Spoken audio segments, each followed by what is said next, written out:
Hey everybody, it's Monday, February 14th, Valentine's Day.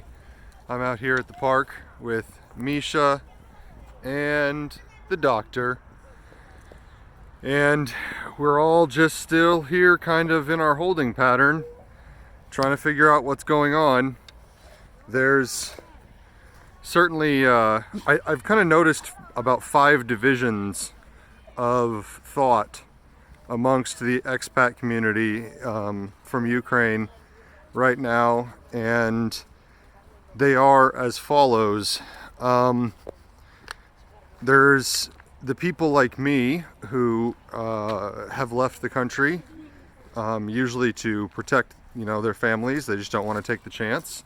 As expats, we often have more ability to do that, both financially and just because we're used to traveling.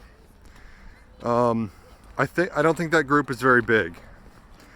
The second group would be the hoarders, the preppers, who have stocked up on fuel and food and are holding down. I think this is probably a more popular option for those that live in the villages and not so much the big cities.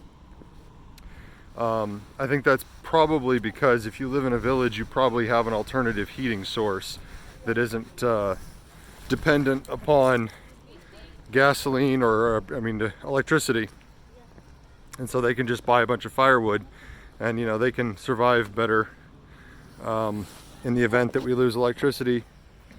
The third group, I guess, would be the life as usual group, and the ones that I think that has a lot of people who are heavily invested in Ukraine, have been here for a while. They might have businesses, they might have families, and they're just going to stick it out because they're just used to the threat of Russia always being present, and their roots in Ukraine are too deep to pull up on short notice, and so they're just going to stick it out. And then the fourth group are those who are, actively in denial that anything's even going on, and that they don't seem to realize that the current buildup of forces is different now than it has been for other years. And then the fifth group is pretty small, but they do exist, and these are the expats who are actually joining the territorial defense forces, going out in the woods and playing with guns, sometimes wooden guns, but they're getting ready to fight the Russians should they invade, alongside the Ukrainian border guard and defense forces and army. So it's interesting to watch all the discussions on Facebook, and you definitely see, I don't know if they're Russian trolls or just trolls in the discussion groups, but there are those there that are, ridiculing people for leaving, or, prepping, or, they claim to see a bunch of panic, but I don't see any panic. There's a lot of claims that no Ukrainians have left Ukraine. However, we're here in Oradea, Romania right now, and our neighbor told us that they had seen quite a few Ukrainian license plates in town in the last couple days. It wasn't something that I had noticed, but it also wasn't something that I was really looking for.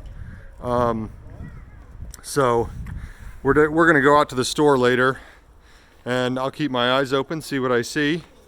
But that would speak to the idea that maybe there are some Ukrainians here.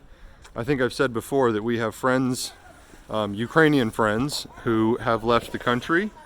Some friends of ours went to stay in Turkey because they have an apartment there, and they work online, so they've buggered out Bugged out. They bugged out. Gotta watch my British slang there. I've been talking to too many limeys. I say that affectionately. All of you UK expats out there. And so yeah, that's the situation. We are just waiting. Still no plans on, no concrete plans on when we might return. I'm sorry I'm spinning around so much here, but I've got a dog on a leash and he loves to wrap the leash around me. So, plus I'm kind of following my 18-month-old, making sure he doesn't fall too far, which he almost just did. And he's looking for stairs. And yeah, he's gonna figure that one out on his own. But yeah, so that's the situation in Romania right now. It's just it's kind of mind-numbing, we want to go back because I don't have a laptop, and that makes everything really difficult. And unfortunately, our Airbnb is like not in the best area for entertainment that we can get to on foot. And there's only so many times you can walk around a halfway abandoned downtown area in Ordea.